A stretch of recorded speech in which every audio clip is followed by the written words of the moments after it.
I'd be able to get started on my engine job over there. The engine inside of that Fusion.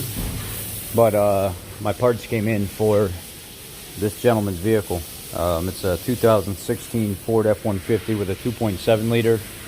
It is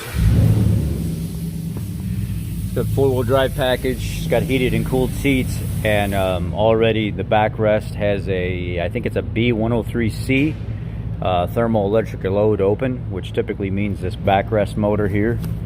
The backrest motor for this F-150, part number is GU5Z19 Nancy 550 Frank. This is a common failure on these. They actually, when you go to put your heated and cooled seats, you turn it on, sometimes it'll start making noise. You can even put your hand right here, you could feel it tapping and buzzing. And then you can probably, in a lot of cases, you can go like this and reach in here and you could feel the motor right here. You can feel where it's mounted behind this, and you could feel it buzzing and tapping. When it starts doing stuff like that, it's on its way out. And one of the biggest failures is the customer had all this stuff up underneath the seat, and it was blocking the airflow getting to those modules, and it actually overheats them. He had this all sucked up right against this. This is the one of the vents for it right here. It pulls air up through there. It's a mesh that keeps everything away from it, but he had it all pushed right up in it. It wasn't getting any airflow. It says thermal electric load open, so it's a direct indication the motor has already went bad. And when you do one, typically you do the other one as well, because one of the main power circuits that run through it run through one motor into the other motor, so when one goes bad, it affects both of them and won't let it work. So I'm going to actually pull this seat and replace both of them. What I do is I pull my caps front and back. It's two 13mm inside there, and then I roll my seat forward, and I will pull the caps in the back and pull those 13mm out, and then move the seat back and switch it back over and pull the bolts out in the front, and then I'll unplug everything and pull the seat out and do all my work outside of the vehicle. So I mean, these are kind of tricky to get out of here. You're not going to break them. You will bend the tabs a little bit. There's no good way to do it because so many people have dropped stuff and spilled stuff and everything else. So what I do is I just grab the back, I just pop them off. See, it just popped off and went over there. Let me get the other one out. Let me get the seat out of here. I forgot the other part that I didn't point out was the motor for the bottom, which is DU5Z 19 Nancy 550 Delta. This is the motor for the bottom. This is your thermoelectric device for your heating and cooling. Typically what ends up happening is on a low setting, the thermoelectric device will add about 40, I would say about 35-40 degrees to ambient temp. So if it's 80 degrees outside, you get about 120 degrees out of this through the seats. And it could go up to, I think it's like maximum is like 70 degrees. But that's really stressing and straining these. And it should cut in and cut out to adjust. But also if it detects overload, it should cut in and cut out. But if you have something blocking, like this customer had something blocking under the seat, the airflow wasn't getting to them, what typically happens is it'll cut in and cut out so much to try to protect itself, it'll eventually create an open circuit, too much resistance inside the unit, and it'll stop working. Now at this point, you'll lift your seat up. You see I got the feet up in the air, not touching the ground. And you will disconnect the connectors. And then you'll take the seat out of the vehicle and you'll go do your work out on a bench or on a cart or something. For this here, I just before I pull the vehicle out, I make sure the seat's all the way up, and then when I get in here I can work freely. So I took my airbag connector off, and this part right here clips around it. Most Fords are actually set up this way, and then this strap over here clips around this side right here.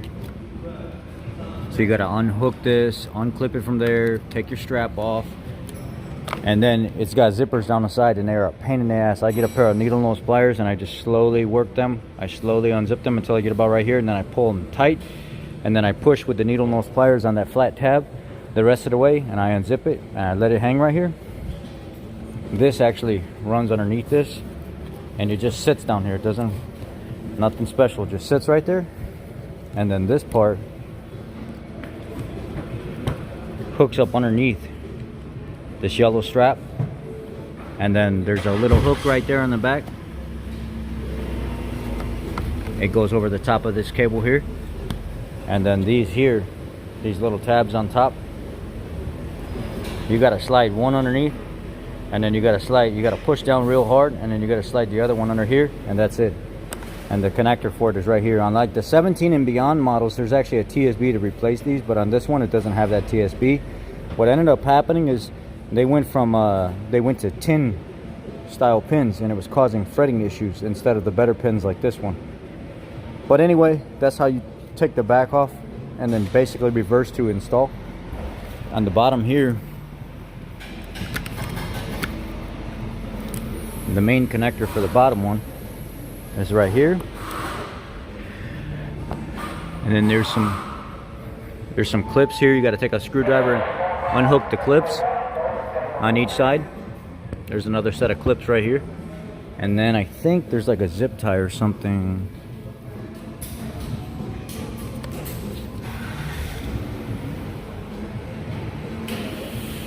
Oh no, it's actually a screw on the back side of this here. A screw goes into this plastic. So what I do is I normally pull this up and I reach back there. I think might be an Allen. You might actually have to unfold the leather to get to it, but let me get to this and get to that point, and then we'll be back. This I showed you how to install. Pretty much I showed you how to install this one. You might have to pull up the leather and then the foam to get to the Allen that's in the head of that mounts that to the base. And then you should be able to actually install that one as well. Pretty easy, but you may have to pull up the foam to get to it. I don't remember what I did last time.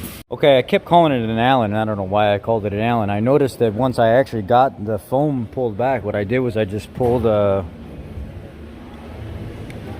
cover on this open side where there's no plastic.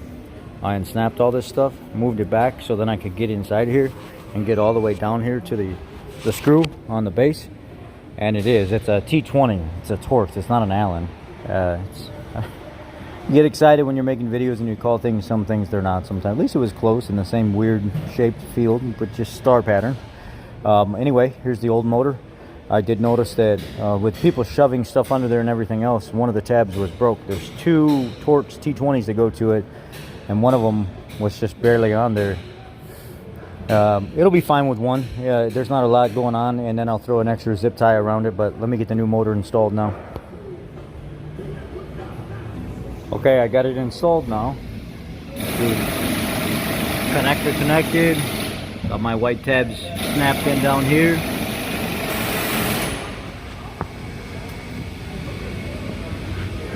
I got my screw in right here, my T20, and I also added an extra zip tie through the mount hole to secure the other side like it would have been from the factory, because that tab is broken. But it's fine now. It's probably more secure now than it was before. Now I'm going to install it back in the vehicle, hook everything back up, clear codes, Loctite my bolts that go through the seat frame. Just a little dab is fine. Really, you should be putting new bolts in here, but this is not a warranty job, so I'm going to Loctite the new bolts. Just a little dab on each one, torque them down. I think there's something like 55 foot-pounds or something to that extent. And then clear codes and operate the system. By the way, just to demonstrate how these come off and go on, they actually fold first and then push on the metal.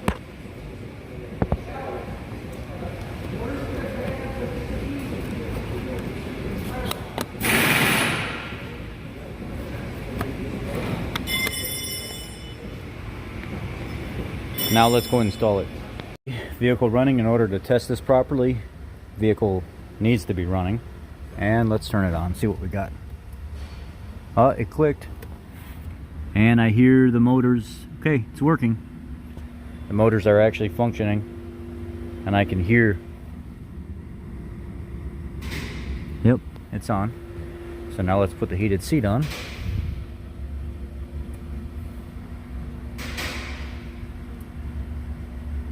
Okay, that heated seat is on, so we'll leave that on for a minute. Let's go try the other side.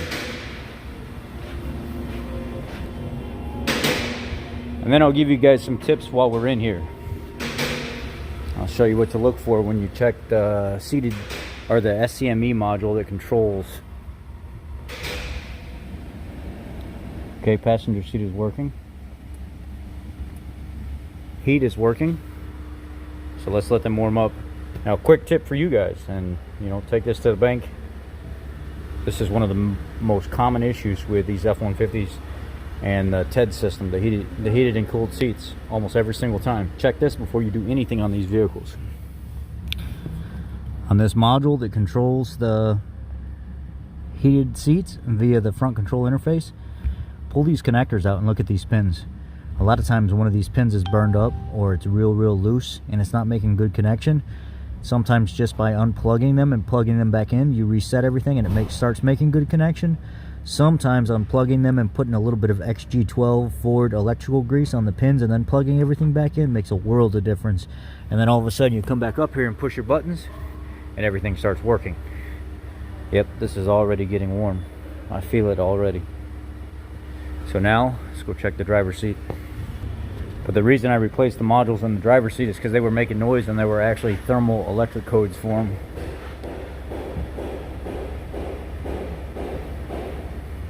Yep, it's getting warm, so we're good here. Oh yeah, nice and warm. Really, okay, everything's working. So that's it, guys. That's how to install the TED modules on these F-150s, and how to actually look at things and figure out preliminaries. Check fuses in the fuse box, fuse 28 and I believe fuse 17. One is a 30 amp fuse and one is a 15 amp fuse. Let me show you where they are real quick and make sure these are good.